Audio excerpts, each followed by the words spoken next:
এক জঙ্গলে বাস করত শেয়ালিনী এবং তার ছোট মেয়ে রিমি। মা, আমার বাবা কোথায় মা? আমি তো কোনোদিন বাবাকে দেখিনি। তোমাকে যখনই জিজ্ঞেস করি তখনই বলো আর কিছুদিন পর আসবে, কিন্তু এখনো আসলো না কেন মা? মারে, তোকে এই দুঃখের কথা কি করে বলি রে মা? তোকে আর মিথ্যে আশা দেব না। তবে শোন, তুই যখন খুব ছোট ছিলি তখন তোর বাবাকে বাঘ মেরে ফেলে, তাই তুই কোনোদিনও আর তোর বাবাকে দেখতে পারবি না। মা, তুমি মন খারাপ করো না। আমি আর কোনোদিনও বাবাকে দেখতে চাইবো না। মা, ও মা, দেখো কত তীব্র মাত্রায় বৃষ্টি শুরু হয়েছে। মনে হচ্ছে যেন আমাদের ঘরটাকে ভাসিয়ে নিয়ে চলে যাবে। হ্যাঁ রে মা, খুব বৃষ্টি হচ্ছে। তবে তুই চিন্তা করিস না রে মা, চল এখন ঘুমাবি।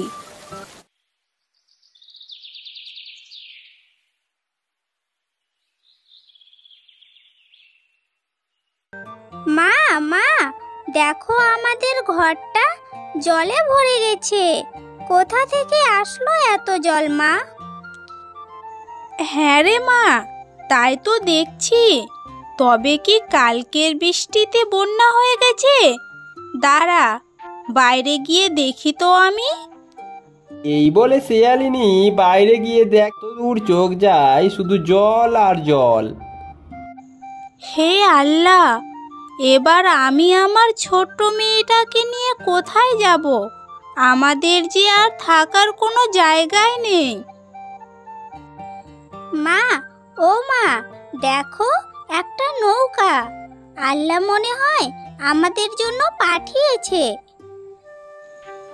হ্যাঁ রে মা, আল্লাহ হয়তো আমাদের জন্যই পাঠিয়েছে। চল আমরা নৌকায় করে দূরে কোথায় চলে যাই।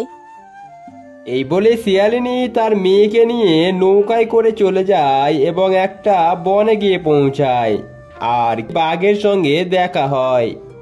কি রে শিয়ালিনী, তোর বরটাকে তো মারলাম, ভাবছিলাম তোদেরকেও বাঁচিয়ে রাখবো না, কিন্তু মনে হলো যে না, তোরা বেঁচে থাক, তাই ছেড়ে দিয়েছিলাম।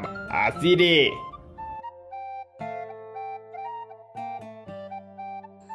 মা, এই বাঘটায় কি আমার বাবাকে মেরে ফেলেছে?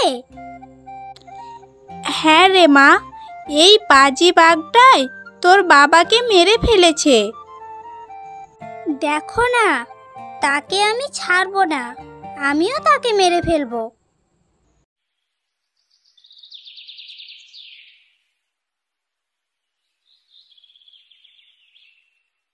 এভাবে কিছুদিন চলে যায়। হঠাৎ একদিন শেয়ালিনীর মেয়ে রিমি দেখে যে বাঘ একটা পরীকে মেরে ফেলতে চাইছে। তুই আমাকে তোর হাতের ছড়ি দিবি, না তোকে আগুন দিয়ে পুড়িয়ে মারবো? শয়তান, তোর কথায় আমি তোকে আমার ছড়ি দিব? আমি বেঁচে থাকতে কোনোদিনও না, বুঝলি?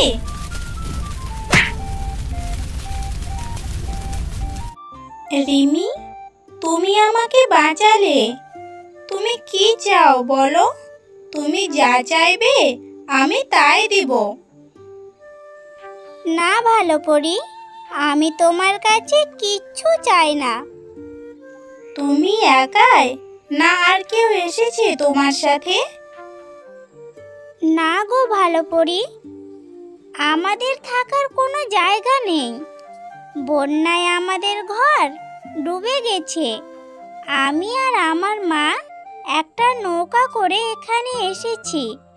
আমাদের কোনো থাকার জায়গা নেই।